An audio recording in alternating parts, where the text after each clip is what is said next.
कोणी कितीही आपलं असला तरी गरज असल्यावर बहाणा आणि वाईट वेळेत टोमणा मारतोच. आपल्याला कोण जपतं याचाही विचार करणं गरजेचं आहे. प्रत्येकाला आपणच जपून ठेवणं गरजेचं नसतं. अनुभव हे आपल्या आयुष्याचं पुस्तक आहे. या पुस्तकातून आपण खरं जगायला शिकतो. कोणी माझं वाईट करतंय हे त्याचं कर्म, मी कोणाचं वाईट करणार नाही हा माझा धर्म. हक्क तिथेच दाखवा जिथे आपल्या भावनांना आणि शब्दांना किंमत असते. जसं आहे तसंच खरं राहायचं.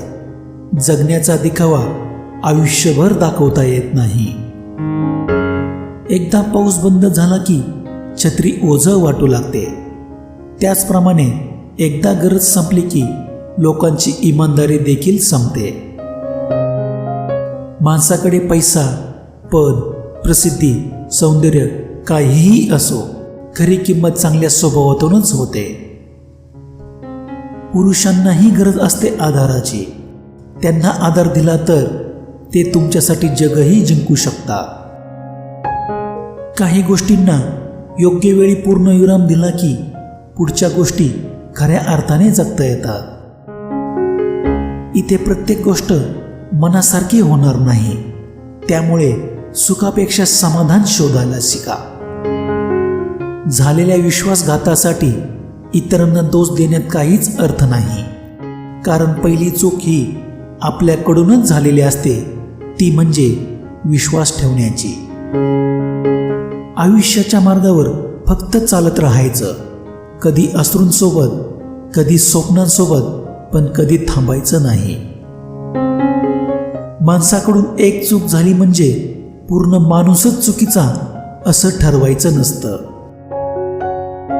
हद्दीच्या बाहेर जाऊन नाती निभावली की लोक आपल्याला रद्दी समजू लागतात.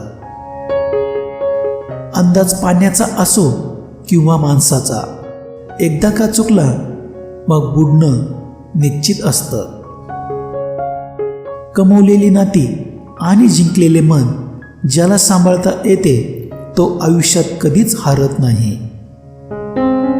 कमवणं कठीण नसतं, कठीण असतं ते जपणं आणि टिकवून ठेवणं, मग ते काहीही असो.